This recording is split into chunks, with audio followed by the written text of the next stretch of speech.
Today we move from lizards to rats. Oh, yes, sir. You know, I feel just heaps better knowing that our lives are in your capable hands. We're all gonna die. Just roll the intro. Hello.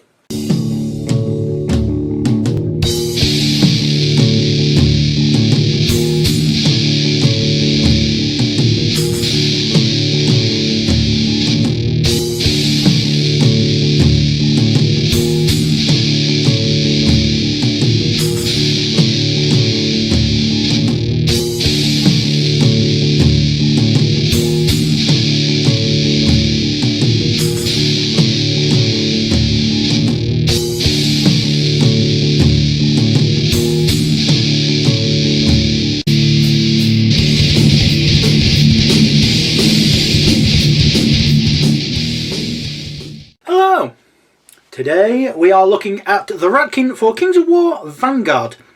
The Ratkin were initially created by the Abyssal Dwarves. I've gone over it in a bit more detail in the Ratkin videos I've done for Kings of War 3rd edition. You can get models from Dead Zone, although Mantic have made quite an effort in making a lot of models already for the Ratkin range. They've got the basic troop, they've got the shock troopers, they've got the ranged ones, they've got the variants of the large models, they've got various leaders, which is nice. They've even got a few characters, one's big demon, one's sort of like a character thing with a pistol and whatnot. They're not bad at all. So starting with the Warband special abilities, well, there is two. Starting with Blood Frenzy, you need 2 power to use this. Use this ability at the start of one of your turns. Until the end of the round, all friendly Ratkin models have the Bloodlust special rule, which is nice. One thing you'll notice when we go through is they ain't that expensive. They're not bad, cheap points wise, and this could be fairly effective. Pack Mentality. When making fallback checks, Ratkin models may add a +1 modifier to their roll for each other friendly non-grunt Ratkin model within 6 inch that haven't also already failed their own fallback check this round. A natural roll of 1 will still fail the test as normal, which, like Kings of War, builds into the mentality of having meant a lot is more. I mean, you've only got 1 grunt. You've got 2 warriors. You've got 2 supports, command, and you've got 2 large. So yeah, and everything's fairly cheap. So the pack mentality thing will probably work most of the time, about 7 or 8 times out of 10, I'd say.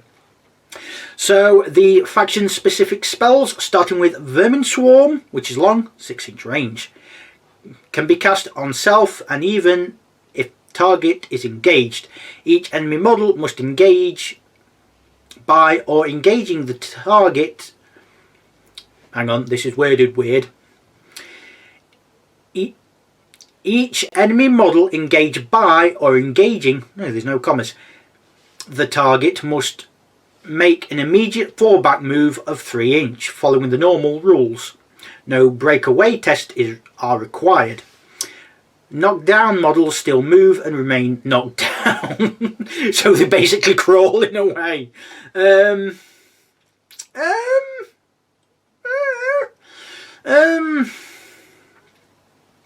Just making them go away a little bit. I don't know what to think about that one, to be honest. Put them in the comments below if you think it's of some decency, I suppose. Lair, which is long. Place a 1 inch by 6 inch marker, 25, 20mm base, 25 or 20mm base, anywhere within or partly within 6 inch of the caster in open ground. The area described by the marker is a lair opening and is height 0 and passable terrain, but may be jumped across. In the end phase of each round, roll a die. On a 3+, the lair opening is removed. The casting model may only have one such layer open in play at any time. Any model touching the layer opening, including when initially placed, must roll a die and score less than their speed. A roll over 8 always fails. Models failing suffer a melee attack with 3d8 hitting on a 5 and with crushing strength 1. Nice. Models are then moved to the closest edge of the layer opening and just clear of it. Models failing to jump across the layer opening are killed. Woohoo! Wow.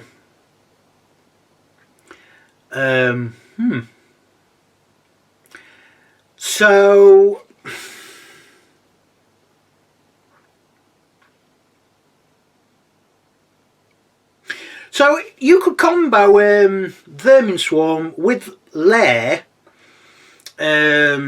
not in the same turn, I grant you, or using multiple wizards, spellcasters. That could be a pretty devastating combo. Depends on how you get it to work. But yeah, that could work really well.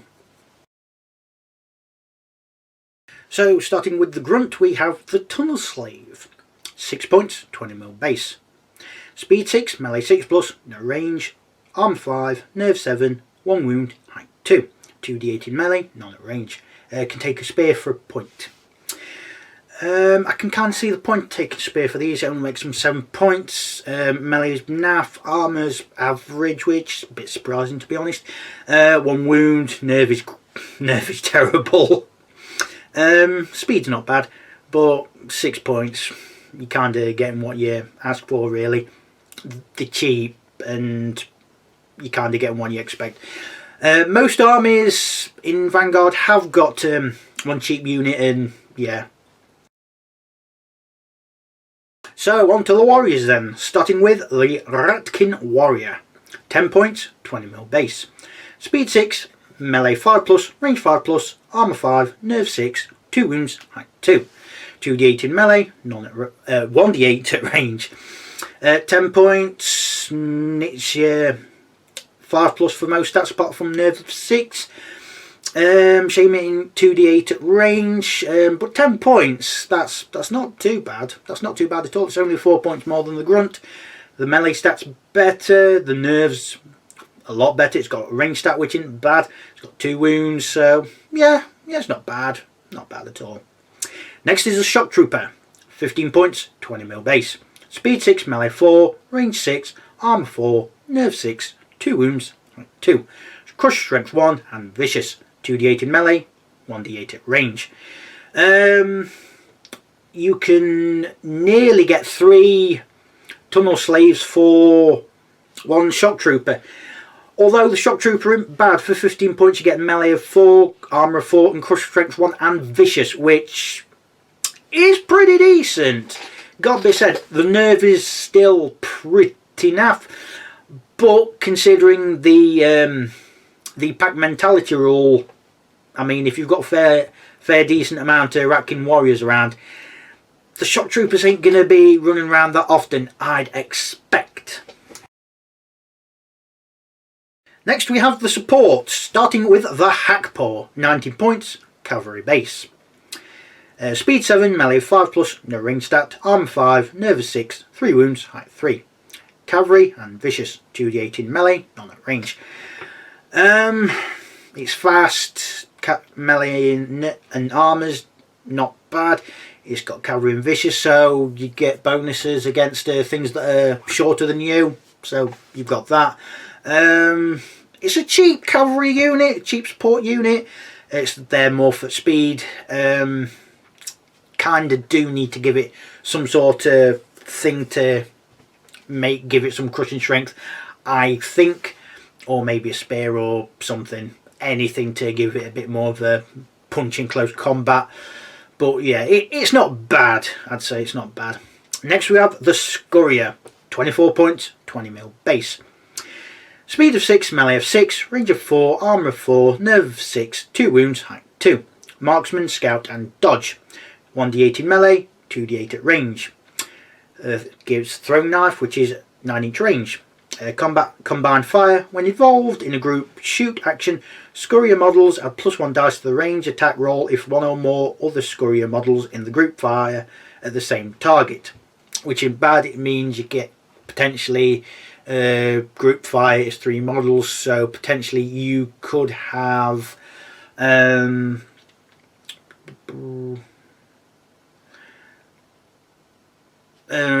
yeah, 3d8, so you could have 9 dice needing 4s. That could be powerful, even with no piercing. That could be bad. Marksman's helpful in this. Shame they're not faster, but hey ho. 24 points though.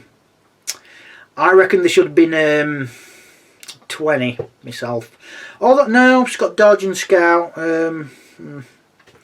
Yeah, alright, okay. It is a bit expensive, but it's got good range stat. It's got dodge, marksman and scout. It's got the combined fire thing. I think it's pretty good, although you are going to have to use it well to have it make its points. Oh.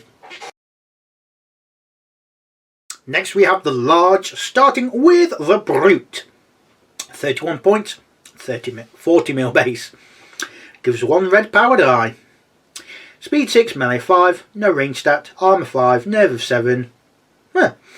5 wounds, blimey. Height 3, crush strength 2, pound, regenerate 6+, 5d8 in melee, none at range. So the main weakness, and I suppose why it's as cheap as it is its nerve is horrible. If you get one wrong nerve test, it can all go really badly for the brute, especially if you've got it down enough wounds. Its armor's not bad. It's also got regenerate, which also helps a lot. I mean, crush strength 2 with 5 attack, 5 dice, hitting on 5s, and giving the red power dice. That is painful. Only 131 points. Ooh, you could I'd always fit one of these in. Although we have the next one. Yes, there's 2, which is the Night Terror. 26 points, 40 mil base. Speed 7, melee 4, no range stat, armor 5, nerve 6, 3 wounds, height 2, crush strength 1, vicious, smash and stealthy. 3d8 in melee, none at range. It's got raking claws, which needs 1 power to use. Use his ability when making a melee attack before any dice are rolled.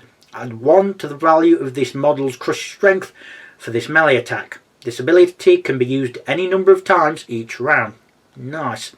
It's also got limited capability. This model may only be given melee attack type equipment. Okay, so let's compare them then. The Night Terror is 5 points cheaper, is faster, got better melee stat, has got better nerve, has got vicious, smash and steady, and has got those abilities. The brute gives a power dice, has more dice in close combat, has better crushing strength, has pound, has regenerate, and has more wounds. I can see the point in both, to be honest. Do you want something that's fast, and do you want something that could potentially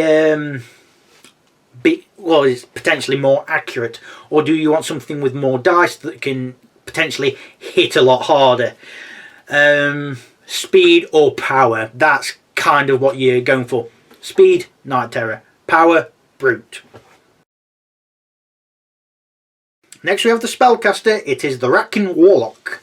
32 points, 20 mil base. Gives 1 red power die.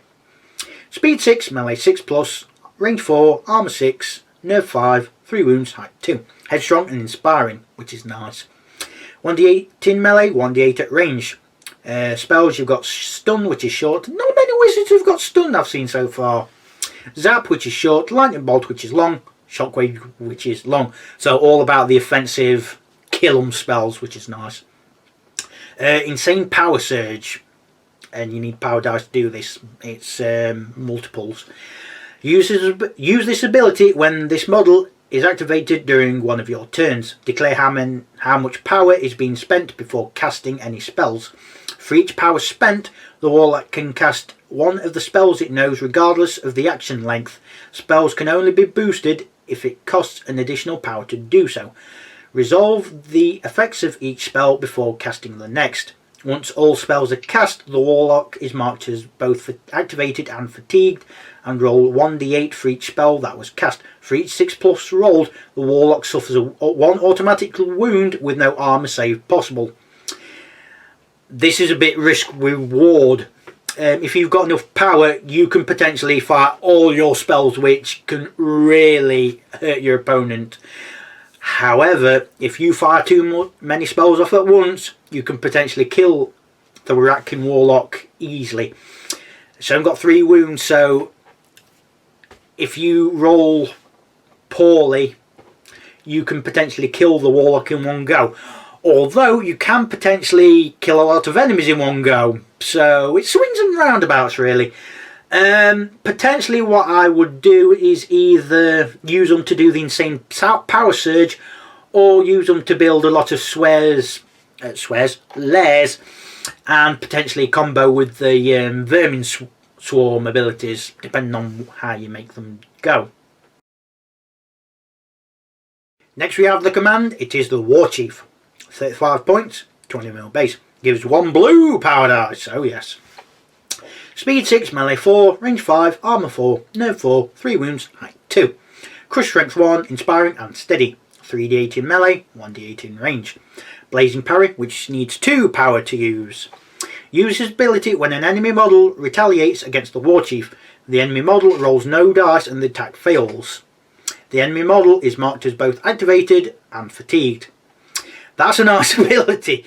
If you're going against something that's large or another really powerful character or model, this can really hinder your opponent. Yeah, this can really muck them up. The War Chief itself ain't bad. Giving them blue power dice is great. Inspiring is good. Steady is always worthwhile. Hitting on 4s, can't really say anything bad about that. Armor 4 is great. Crush strength 1, well, that's fairly standard. Shame it's only 1d8 in range. Could have done with having 2, but hey ho. War Chief's not bad. It's more for the offensive and taking down models with the blazing parry, which ain't that hard to do, I'd imagine. The main weakness of the Ratkin is their nerve is atrocious, but you have that swarm ability which can help a lot. Their large models are fairly cheap, although you've got a choice of fast ones or really powerful ones. I mean, for 31 points, the Brute is powerful as all hell and gives you red power dice, which is always nice. The Warriors and Shock Troopers are fairly cheap for what they do, and yes, you have range support in terms of the Scurrier, which is a bit expensive but could potentially do a lot of damage.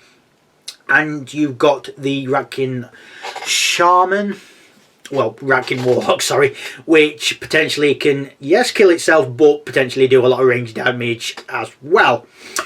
Mantic are really pulling out all the stops to make sure that the Ratkin get all the range for Kings of War done.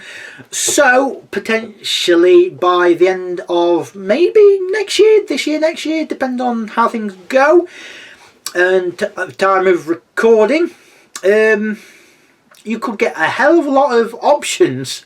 It's looking really good for the Ratkin. Are they a starter force? I don't think that so. Their nerve is a bit too low for my liking for a starter force. That being said, they are still a pretty good force if you know what you're doing in the game. So that's it for this video. Goodbye for now.